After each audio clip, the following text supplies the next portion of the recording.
Alright, so here it is. This is the Roland TR-8S. Knowing that you weren't going to be able to play your samples melodically, like on a keyboard, you were still going to be able to lay down some sort of melody, like with your samples, with each step. So holding down a step and then tuning with the tuning knob to get a specific tune of your sample, just like this guy right here, the vocal sample. What you could get out of this thing with the little tools that it provides is pretty impressive, and it for what it does too with the step sequencer, it's really nice, and it's not that expensive, and I enjoy this machine.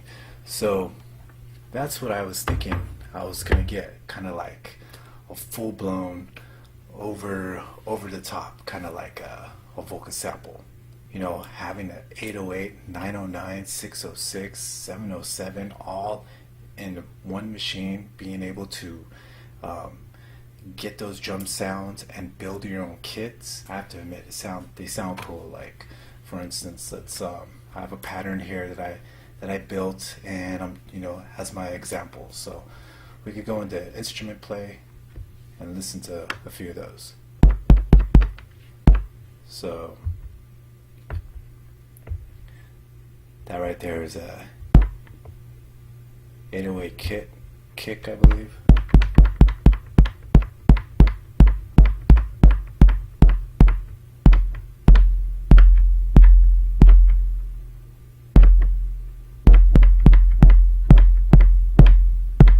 And you could control the attack along with other parameters that you could control with the control knob.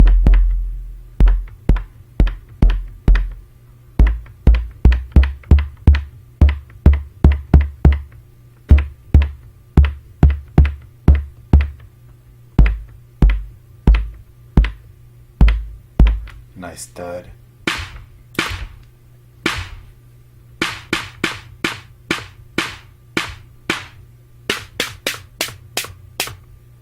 Nice snare.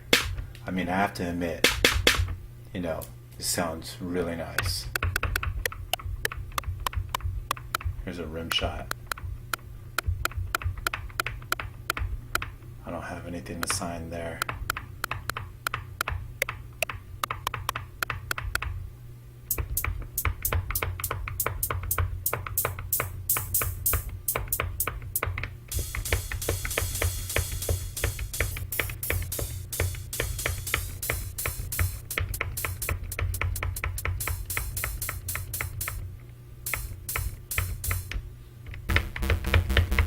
And there's an already preloaded sample.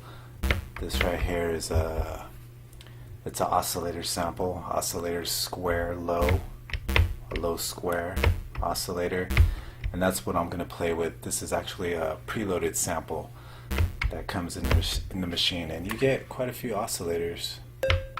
There's a triangle high, triangle low, another triangle high, tri-low, the cosine high, cosine low, a sine high, sine low, and this is with the tune knob. So instead of playing melodically, you're going to lay down steps, and different steps can be at different tones.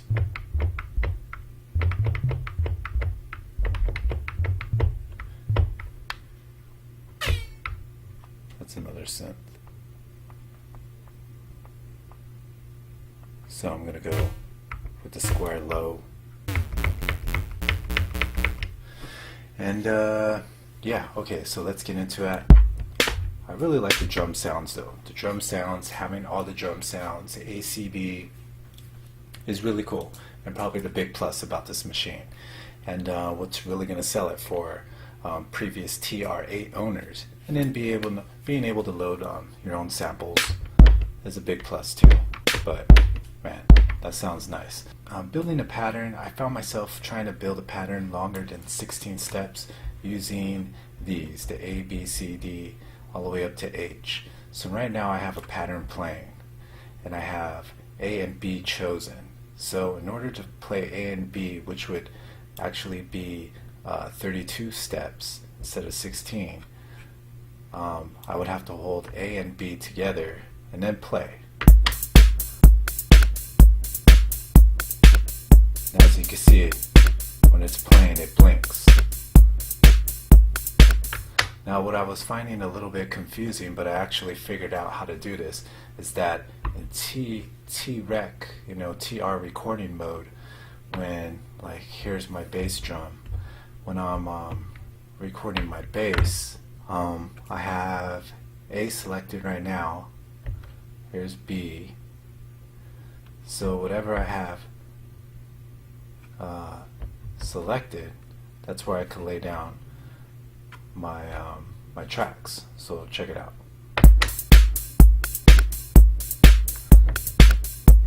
So I could lay, I'm on A, then I could go to B, but when I choose B, when I choose it, as you can see, B is only playing, but I want to be able to hear my whole track, my whole 32 steps playing, not just my 16 steps in section B. So I figured out how to do it. So I just selected A and B so it could be playing. Now I figured out how to select these without, with still having A and B still playing. First you want to hold down the T-Rec button, then B, and then now I'm in B section, and it's still playing A and B. So I figured it out. So there's a plus. So that was one of the issues that I was having, but now I figured it out. So like I could take that out of B, and I could go to A, throw it in on A.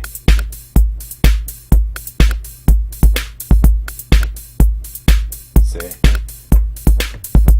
So it just happened here.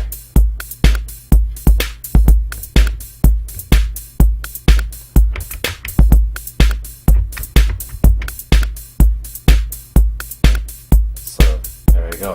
So this is what I was doing before. So I'm in A section, I throw that on A. Then I was just pressing B so I could edit B, but just B is playing and not A. So there, I figured it out.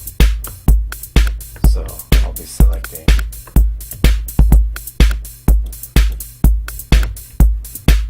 So I figured it out. So that's a plus. So I figured that one out. Now let's go into a little bit of a thing that I saw on another review of this machine, is that somebody was having trouble with the motion sequencing.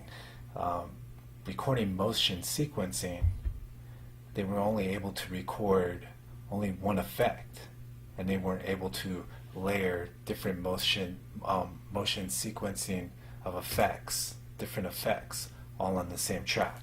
So I'm actually going to attempt that right now, because from what I found, I was able to do it. Here's another cool trick too on laying down melodies. So let's go ahead and try to lay down a melody first. So let's see, I have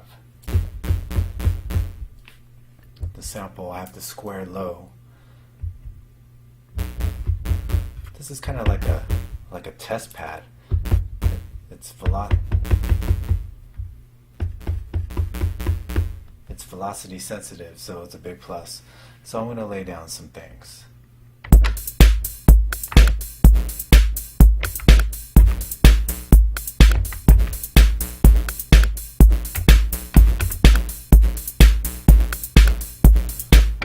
Alright, so we have that down. Now we have motion sequencing on, so that's a plus. Now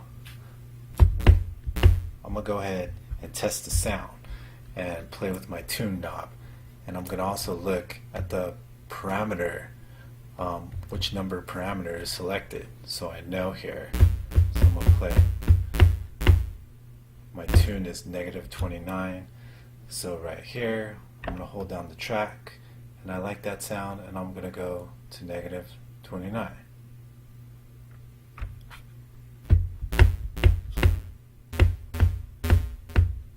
That's plus 14. So I'm here, I go to tune, plus it wasn't 14, it was actually 41. Now we'll go to the next. 64, I like it. So I'll hold down the step, go to 64, sounds good.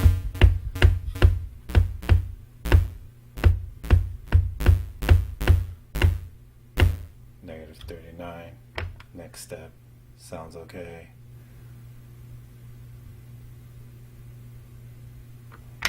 Negative 40.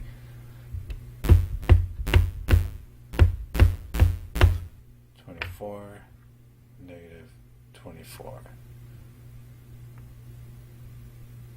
or 25, whatever. Sounds pretty good.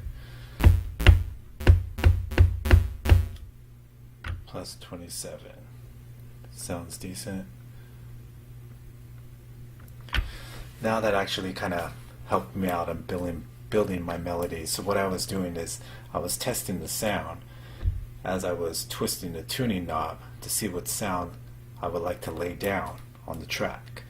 So as I was testing it, then I would go ahead and hold down that track and remember what number that was, and then set it to that parameter, so I could have a better idea of how my melody is going to sound. So let's check it out.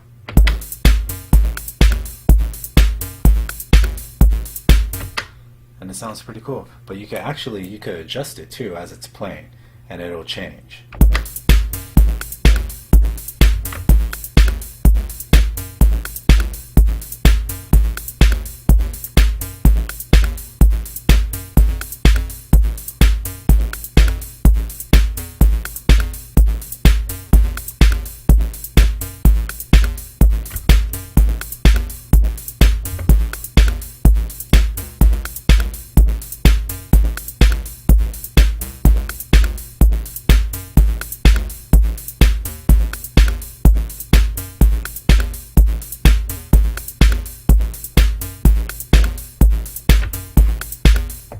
If there was an update where I'm able to at least plug in a MIDI keyboard through the MIDI ports and then play melodically that way, I think it'd be a really big plus. At the very least. I know I'm not going to be able to do it with the machine playing melodically, but at the very least, being able to plug in a MIDI keyboard, man, that would really just set it off right there. So okay, so now I'm going to go ahead and I'm going to pile in effects here. Filter type is going to be low pass, and where is filter cutoff? Right there. Play around with that and then we'll record it.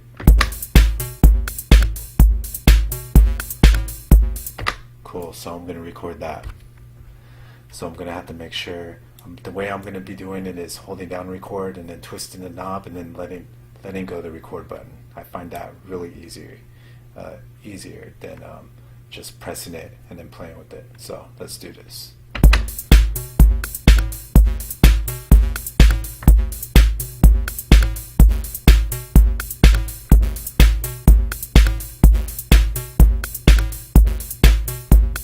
So that's recorded, I can hear it. So let's pick a new effect, and we'll go ahead with spread. Spread sounds really dynamic.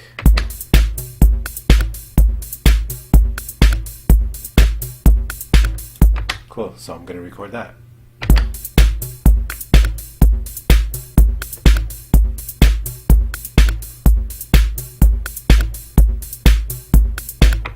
And it's recorded, but I can't really hear the cutoff too much.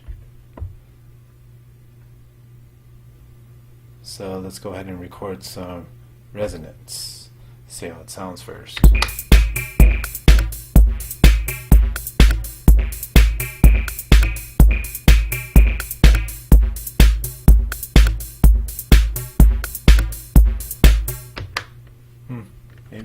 can't hear it. Let's record some spread again. It's still there.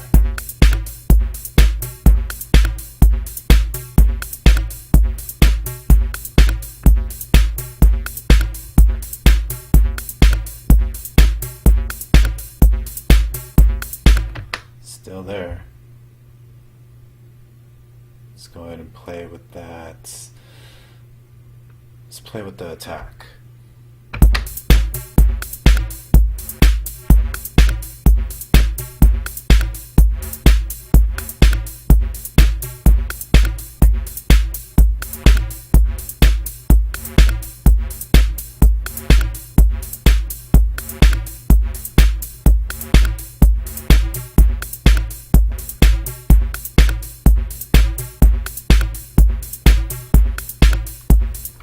Still there. I could hear it.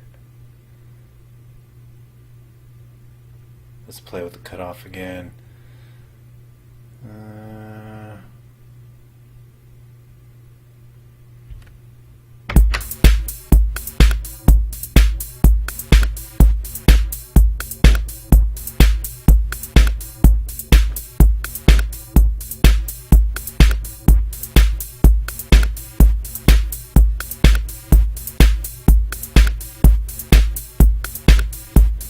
Still all there, I could hear it.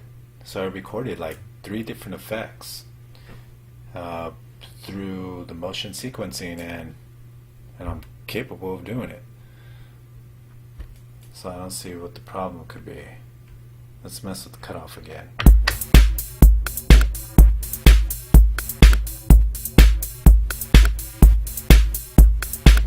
Now let's play with the there's really not too many effects you could play with. We have filter envelope depth.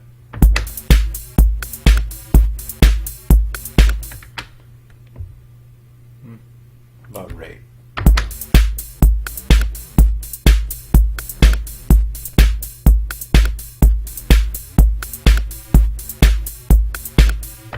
Nah.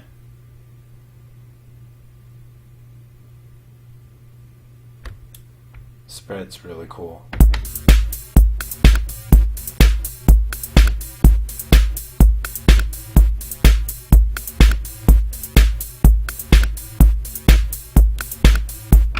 So I could pretty much, I mean, at the least, I could hear 3 different effects on one track being recorded through motion sequencing.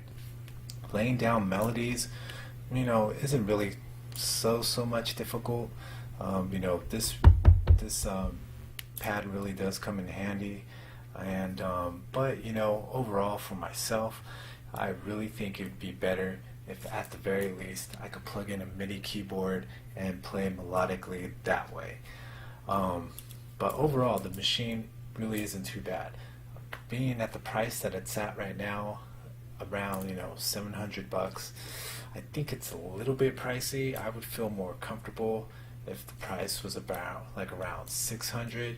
I would definitely feel more comfortable with the price being at that, because I mean, you can't plug in audio and record audio into the machine as you know, saving your samples. You have to do it through the SD card. This thing can actually be plugged into your computer through USB, and I think you could record up to 6 tracks, I think, and they're you know, all separated, and 6 tracks on any DAW that you use. And from what I've seen, it records that way, so that's a big plus. Because the Digitac, you're not able to do anything as near as that yet. But you know, the Digitac is a really versatile machine. It would be a big plus if at the least I could plug in a MIDI keyboard and play along that way. But the sounds of the, you know, having all those drum machines straight in the machine, and then building your own kits and then using them and saving them, I mean, with how they sound, you know, sounds really nice, man.